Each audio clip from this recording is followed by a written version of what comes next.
Dainik Jagran editorial dictation 90 WPM से start होगा 5 second बाद।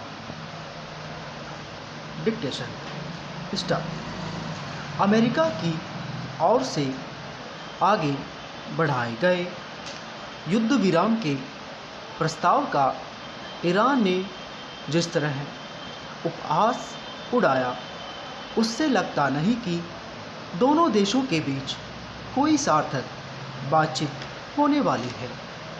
अमेरिका ने जिस तरह 15 सूत्रीय युद्ध विराम प्रस्ताव रखा, उससे उसका गैर कूटनीतिक रवैया ही प्रकट होता है। ऐसा लगता है कि यह पेशकश बिना किसी विश्वसनीयता एवं जिम्मेदार मध्यस्थ के ही कर दी गई, और ऐसा करने के पहले ईरान के इरादों को टटोलने की भी जरूरत नहीं समझी गई। इसका प्रमाण यह भी है कि ईरान ने भी अपनी ओर से 5 शर्तें रख दी। इसका मतलब है कि दोनों पक्षों में कोई प्रत्यक्ष या परोक्ष बात नहीं हो रही है। क्या यह विचित्र नहीं कि अमेरिकी प्रस्ताव पर एक नहीं 3 देश मध्यस्थ की भूमिका निभाने का दावा कर रहे हैं। यह पहली बार नहीं जब अमेरिका ने पश्चिम एशिया संकट के समाधान के मामले में अंगगंभीर रवैये का परिचय दिया हो।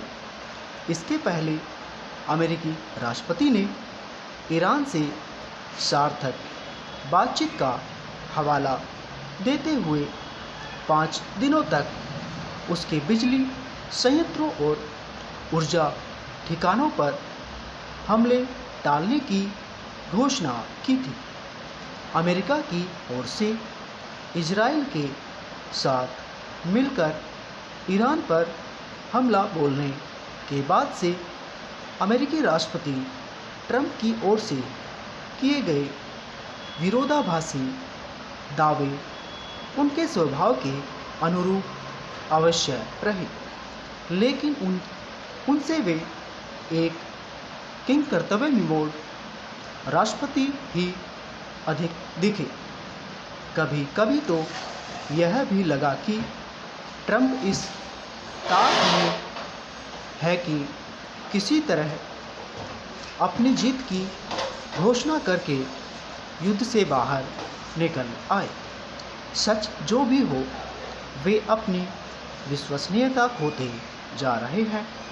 आखिर ऐसे राष्ट्रपति पर कौन भरोसा करेगा जो एक ओर शांति प्रस्ताव रख रहा हो और दूसरी ओर पश्चिम एशिया में अपने सैनिकों की तैनाती बढ़ाने की घोषणा कर रहा हो।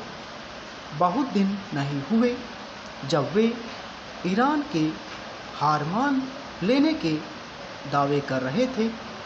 उनकी ओर से होर्मुज समुद्री मार्ग को सुरक्षित बनाने के दावे भी खोखले निकले। तमाम जतन के बाद भी वे इस मार्ग को खुलवा नहीं पाए।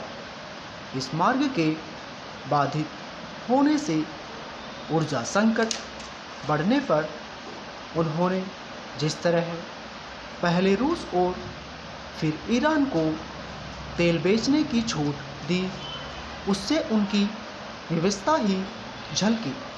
हैरानी केवल इस पर नहीं कि पश्चिम एशिया संकट के समाधान के मामले में कथित सर्वशक्तिमान शासनाध्यक्ष ट्रंप कहीं पर भी पहुंचते नहीं दिख रहे हैं।